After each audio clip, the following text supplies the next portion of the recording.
la canción que probó que los Bee Gees fueron más que disco.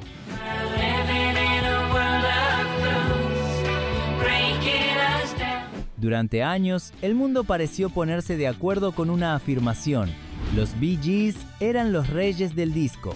Trajes brillantes, bolas de espejos, pasos sincronizados y esas voces que parecían venir de un lugar donde la noche nunca terminaba.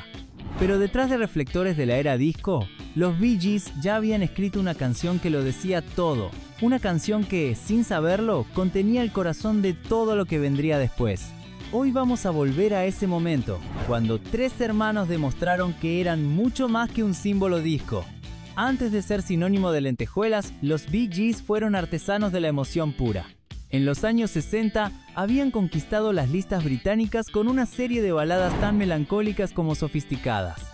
Massachusetts, To Love Somebody, Words. Todas estas son pequeñas obras maestras que destilaban una nostalgia elegante y una armonía propia de los grandes compositores clásicos del pop.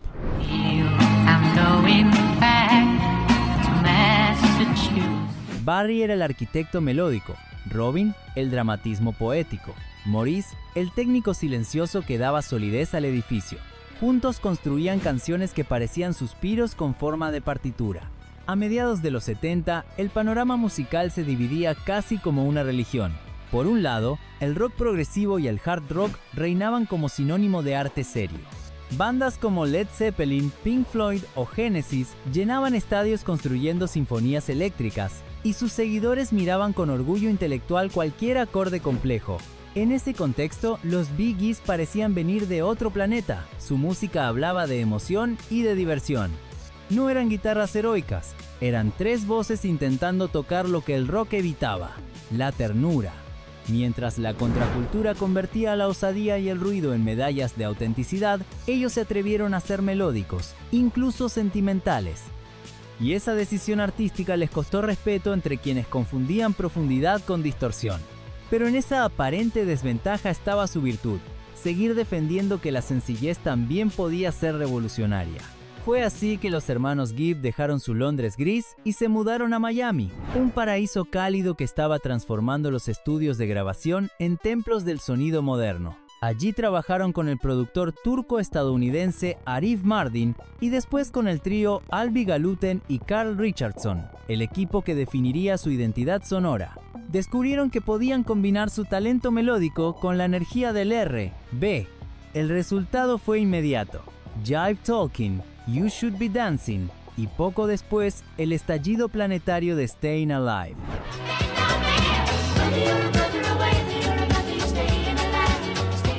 Los Bee Gees se convirtieron en símbolos del género disco, pero también pagaron el precio de su éxito. La crítica empezó a olvidar su talento como compositores. Se les veía más como intérpretes de falsete que como artesanos de canciones, y ellos sabían que eso, tarde o temprano, podía costarles la credibilidad. El mundo amaba bailar con los Bee Gees, pero pocos se detenían a escucharlos. Barry lo resumió años después con una frase simple: nos dimos cuenta de que la gente hablaba de nuestro sonido, no de nuestras canciones. Antes de continuar, nos gustaría conocerte un poco mejor. ¿Desde dónde nos ves? Déjalo en comentarios. Sigamos. En 1977, la música disco dominaba todo, pero bajo esas luces brillantes comenzaban a notarse las grietas. Los puristas del rock la consideraban desechable, los críticos la definían como una moda pasajera. Y en el fondo, los hermanos Gibb percibían la amenaza. Cuando el péndulo cultural cambiara, serían ellos quienes pagarían la factura. El trío decidió que era hora de recordar al mundo quiénes eran de verdad: compositores capaces de emocionar sin necesidad de una base rítmica pegajosa. Así nació la intención de crear algo distinto, una canción sin artificio, sin espuma, solo sentimiento. No para mover cuerpos, sino para tocar almas. El reto no era volver a dominar las pistas, sino conquistar el silencio, y los hermanos Gibb estaban preparados para lograrlo. Para escapar del eco de los estudios y del ruido comercial, los Bee Gees eligieron un refugio insólito, el Château d'Hérouville, a las afueras de París. un estudio escondido en un antiguo castillo donde Elton John y David Bowie habían grabado antes. Allí, entre paredes de piedra y árboles centenarios, buscaban algo que parecía haberse perdido: el silencio. Barry se sentó frente a un teclado y comenzó a jugar con acordes suaves, con caídas elegantes y armonías que parecían deslizarse como una caricia. Pronto, Robin se unió con esas notas flotantes, y Maurice aportó un bajo que no marcaba el ritmo, solo palpaba el corazón de la canción. Era algo diferente. Cuando retornaron a Miami, decidieron grabarla formalmente en los estudios Criteria, epicentro del sonido Bee Gees. En medio de la vorágine de la banda sonora de Saturday Night Fever, alternaban sesiones de ritmos enfebrecidos con momentos de introspección total. How Deep Is Your Love era su momento de paz. Inicialmente fue escrita para Yvonne Elliman, cantante y amiga cercana de la banda, quien trabajaba bajo el mismo productor, Robert Stigwood, pero conforme la melodía se asentó, la canción comenzó a reclamar su propio destino.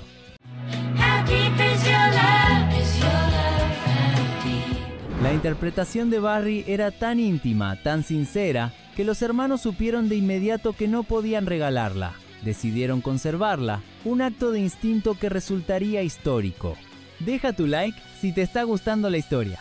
¡Sigamos! En la grabación final, Barry usó un registro vocal más suave, controlando su falsete habitual hasta convertirlo en un susurro.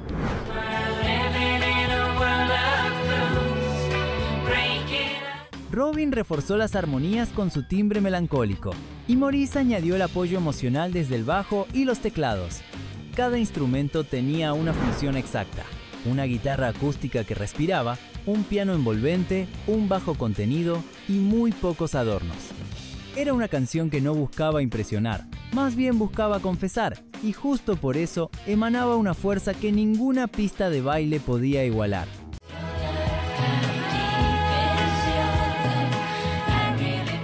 En una década dominada por el exceso, How Deep Is Your Love fue un acto de humildad musical. Su estructura sosegada y elegante se alejaba por completo del patrón disco. No había percusión en 4x4, ni bajo insistente, ni arreglos de cuerda vertiginosos. La canción descansaba en acordes sofisticados de inspiración jazz pop, en una melodía que fluía como agua y en unas voces que se entrelazaban con precisión de orfebre. El resultado, una atmósfera cálida, íntima, hipnótica. Las letras revelaban vulnerabilidad en tiempos de euforia. No hablaban del baile, ni de la conquista fugaz de una noche de discoteca. Hablaban de conexión emocional, de ternura, de confianza. Barry lo explicó así: queríamos que sonara como una carta escrita en la oscuridad. Una conversación entre dos personas que todavía creen en el amor. Esa honestidad simple resultaba casi revolucionaria. Mientras el resto del mundo gritaba a través de sintetizadores, los Bee Gees susurraron, y ese susurro viajó más lejos que cualquier grito. Fue su manera de recordar que dentro del espectáculo seguía latiendo un corazón sensible, y que bajo las luces de la pista de baile seguían siendo tres hermanos cantando uno frente al otro. Cuando presentaron la canción a su compañía discográfica, el silencio fue incómodo. Una balada en plena euforia disco parecía una locura comercial, pero el trío no dudó un segundo. Confiaban en ella con la serenidad de quien conoce su verdad. Robert Stigwood, su productor y mentor, finalmente accedió a incluirla en la banda sonora de Saturday Night Fever. Nadie podía imaginar lo simbólico que resultaría aquel contraste. En el marco más representativo del fenómeno disco, How Deep Is Your Love se convertiría en su antítesis luminosa, una brizna de ternura en medio del frenesí. Cuando salió como sencillo, en septiembre de 1977, ocurrió lo inesperado. La balada triunfó en todos lados. Ascendió lentamente hasta el primer puesto del Billboard Hot 100, donde permanecería durante 4 semanas, convirtiéndose en el inicio de una racha histórica. Pero más allá del ranking, lo que asombró fue la respuesta emocional del público. Aquellos que solo conocían a los Bee Gees como íconos disco, descubrieron por fin su esencia romántica. Las críticas fueron entusiastas. Hablaban de composición clásica, de refinamiento armónico, de alma atemporal. Los Bee Gees habían recuperado algo más valioso que el número 1, Su respeto como artistas. How Deep Is Your Love se convirtió rápidamente en el pulso tranquilo de Saturday Night Fever, la voz serena dentro del torbellino. Mientras Stayin' Alive simbolizaba la resistencia y Night Fever la exaltación, aquella balada funcionaba como el momento de respiración, el alma de toda una era.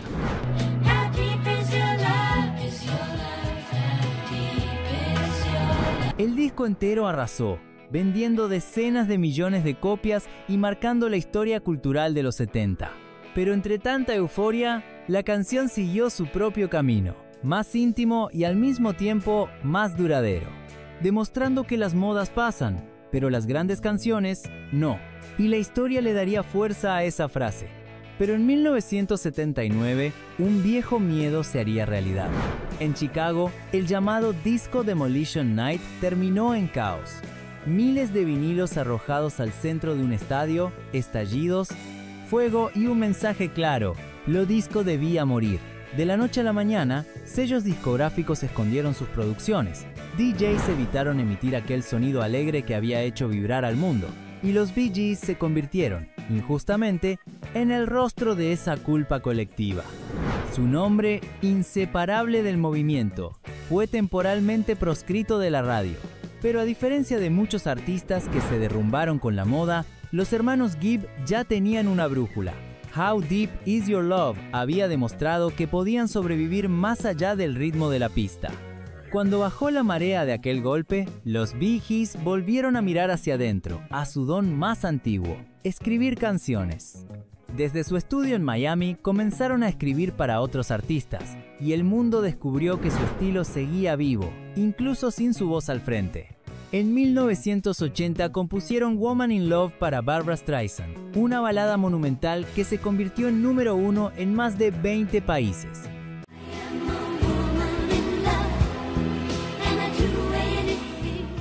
Unos años más tarde, dieron a Dolly Parton y Kenny Rogers otra joya, Islands in the Stream, convertida en himno del country pop. Ese periodo probó que los hermanos Gibb no dependían de un género o un micrófono. Eran, ante todo, escritores de emociones.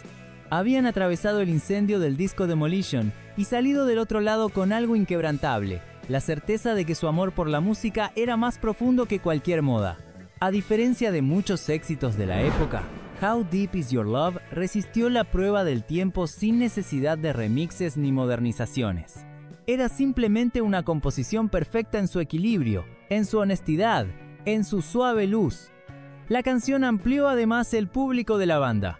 Atrajo a oyentes que antes habían descartado el sonido disco y abrió una puerta para que generaciones posteriores los reconocieran como compositores universales. En cierto modo, fue la reescritura de su identidad.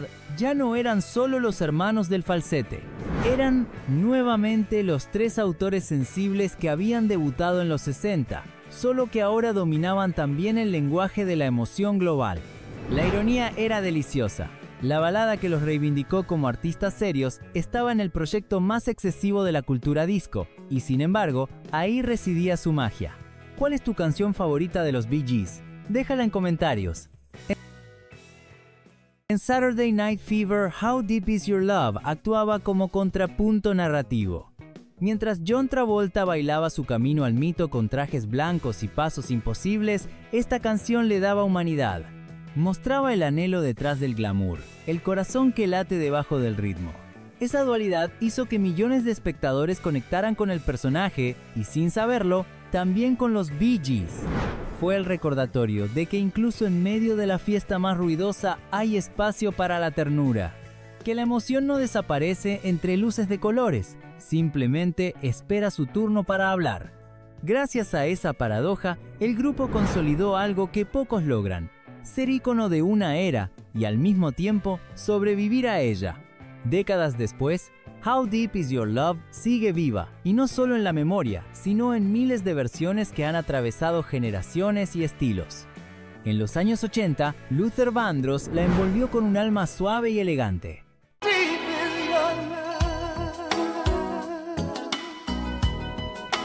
En los 90, el grupo británico Take That la llevó al pop sentimental de masas, y su versión dominó las listas otra vez.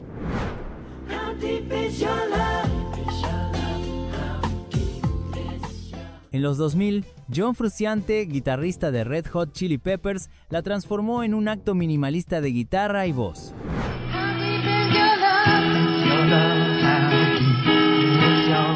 Y cada uno, a su modo, confirmó lo mismo. La pureza de la composición no necesita adornos. La canción fue nominada al Grammy a Mejor Interpretación Pop Vocal. Permaneció 4 meses entre los primeros puestos de las listas y hoy suma cientos de millones de reproducciones en plataformas digitales. Pero los números, por impresionantes que sean, no son el centro de su legado. Lo importante es su atemporalidad, su capacidad de sonar igual de nueva que el primer día. Porque How Deep Is Your Love no pertenece a un sonido, sino a un sentimiento, y los sentimientos no caducan. Suscríbete al canal si quieres que contemos la historia de tu canción favorita. ¡Sigamos! Un crítico escribió alguna vez: si la música disco fue el cuerpo de los Bee Gees, How Deep Is Your Love fue su alma. Tal vez por eso la canción sigue apareciendo en películas, bodas, cenas y playlists románticas en streaming. Funciona igual para quien la escuchó en vinilo que para quien la descubre en auriculares. Hay algo en ese susurro que parece infinito. ¿Qué tan profundo es tu amor? Pocas frases han viajado tanto con tan poco equipaje. Es apenas una pregunta, pero encierra toda la filosofía de un grupo que aprendió a sobrevivir a su propia fama. Más que un título, fue su declaración al mundo. Podemos hacerte bailar, pero también podemos hacerte sentir. Esa dualidad definió su destino. Gracias a esa canción, los Bee Gees dejaron de ser los príncipes del disco para transformarse en poetas de la melodía, narradores del alma humana. La canción se convirtió en un hilo invisible que une generaciones. Los fans veteranos la recuerdan como banda sonora de su juventud. Los jóvenes la redescubren como ejemplo de perfección melódica. Cada vez que alguien la escucha por primera vez, el círculo se renueva. How Deep Is Your Love no es solo una declaración romántica, es una pregunta existencial, una invitación a mirar hacia adentro. 50 años después, su eco aún vibra como la primera vez, porque no habla del amor de una pareja, sino del amor hacia lo que hacemos, hacia lo que somos capaces de sentir. Los Bee Gees lo tradujeron en música, nosotros, al escucharla, lo completamos con nuestras propias historias. El mundo cambió, la música cambió, los formatos, las modas, los sonidos, todo pasó, pero hay cosas que permanecen. La pregunta sigue ahí, flotando en el aire digital del siglo XXI, igual que flotaba en las ondas de radio en 1977. ¿Qué tan profundo es tu amor?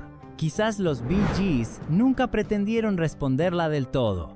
Quizás entendieron que el secreto está en mantenerla abierta, en seguir buscando esa profundidad a través de cada nota, de cada armonía. Y tal vez por eso, cuando el ruido se apaga, lo que queda no es la fiebre del sábado, ni la pista de baile, sino 3 voces entrelazadas cantando en la penumbra, recordándonos que la ternura también puede ser eterna. Porque la profundidad de su amor estaba, y sigue estando, en la música misma. Las modas pasan, las melodías quedan, y a veces basta una sola pregunta para vencer al tiempo. Y así llegamos al final de este recorrido. Te dejaremos por acá un video con otra gran historia de la música si quieres seguir reviviendo la nostalgia de viejas épocas. Nos vemos en una próxima ocasión.